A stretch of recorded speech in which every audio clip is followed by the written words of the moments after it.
Hello out there and welcome to English Teacher Plays. I'm Mr. Jacobs and this is the beginner's guide. Now, I'm not going to spend very much time playing this because it's a short game anyway. It's about an hour and a half, 2 hours. It's a story. It's made by the same people that made Stanley Parable, and it is really, really, really good. It's the sort of game that I'd like to study with a class. To just talk about storytelling and how it's presented and the interactivity of it. There's not a whole lot that I can say that is going to make you play this game, but it is really, really, really good. It's not, you're not going to, kill a bunch of people. You're not going to own any noobs, but it is a phenomenal story and it has a lot of emotional depth. So if that sounds like something that you're looking for in a game, if you've played games like, say, The Walking Dead, the Telltale one, and enjoyed it, or Stanley Parable and enjoyed it, then try this out.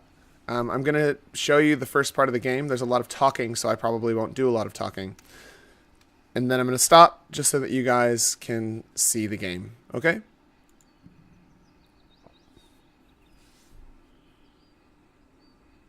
Yep, because it's all about the voices, what people say. And these are the controls. WASD and the mouse button. It's very simple.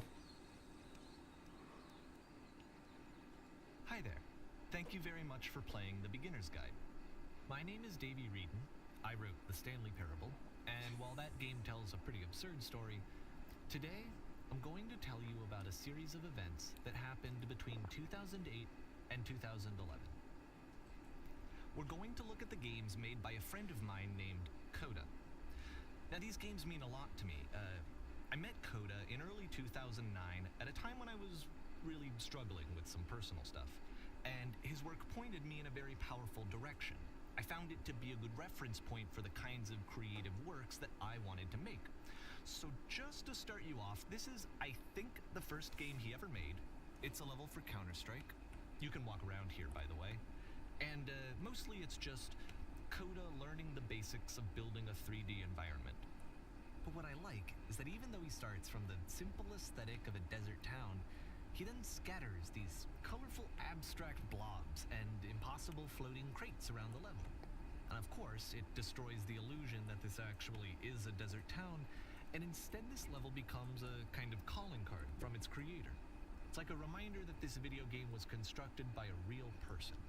And it kind of makes you wonder, what was going through his head as he was building this? This is what I like about all of Coda's games.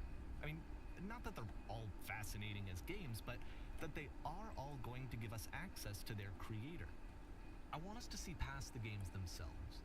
I want to get to know who this human being really is. And that's exactly what we're going to do here. So, it's 2008, Coda starts making these games, and he never releases any of them. He doesn't put them onto the internet, he just makes them and then immediately abandons them, and they sit on his computer forever.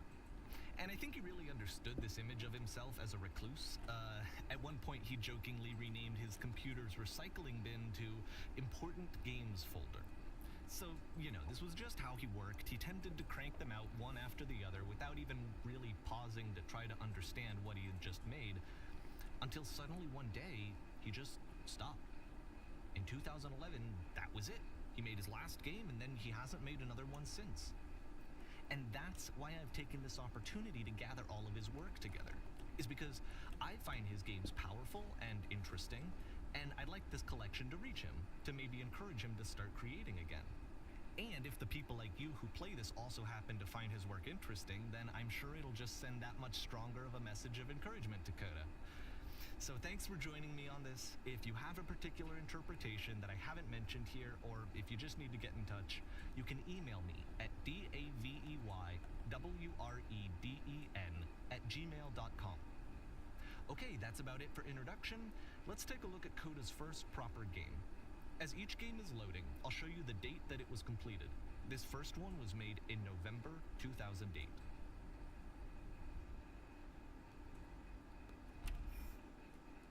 Right, so this is the game. you walk around inside of this other person's games, and you learn about the person who made the games with the help of the narrator. It starts off reasonably slow, and then as more things become revealed, an emotional message begins to form. I highly recommend you play it. I'll show you this one level here, just so you can kind of get the idea of the thing. Obviously, the narrator talks a lot. Okay? He should start talking pretty soon. I have a gun. This game is called Escape from Whisper, and it's one of the more generic games you'll see from Coda. Yep. Whisper machine, status active, evacuate immediately.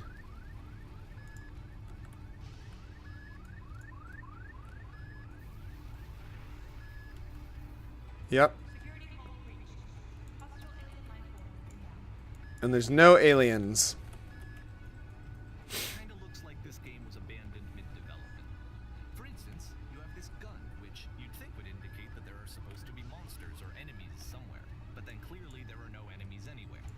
You can't even reload the gun when you run out of bullets. But ultimately we don't really know.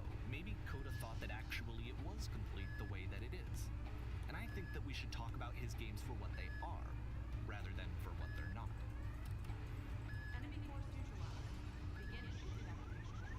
I love how you can see the bottom of the universe from this room.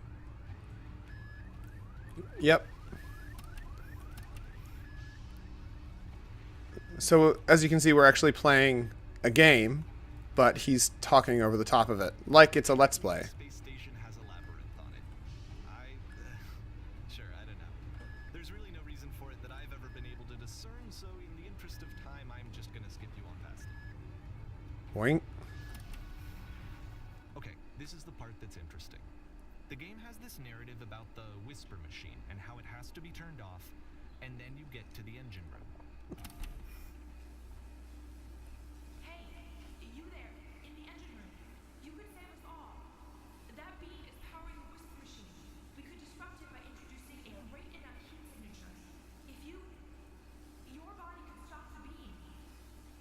It's so much to ask, but for all of our lives, would you do it?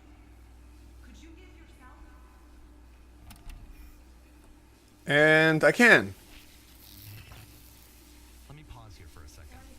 What you just experienced, stepping into the beam and then dying, is probably what Coda had initially intended when he was developing this level. But when he first compiles and plays it, something goes wrong. There's a bug somewhere. And this is what happens instead. Yep.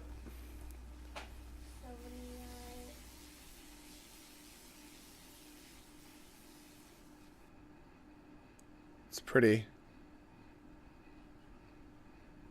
The beam causes you to start floating. And this is an important moment for him. Because yes, this is technically a glitch, but Coda identifies something human about it. Like how small it makes you feel in the face of this larger chaotic system. Or this floating could be the afterlife, a peaceful place, juxtaposed against all of the hysteria that you've just had to traverse. I don't even know. I have no idea what he was thinking, but what's clear is that after making this, something lodges itself in his brain. He wants to do more of these really weird and experimental designs. So he stops work on this and moves on to a stream of tiny little games that go in all sorts of directions. Let's go ahead and take a look at the first game he made after leaving this one behind.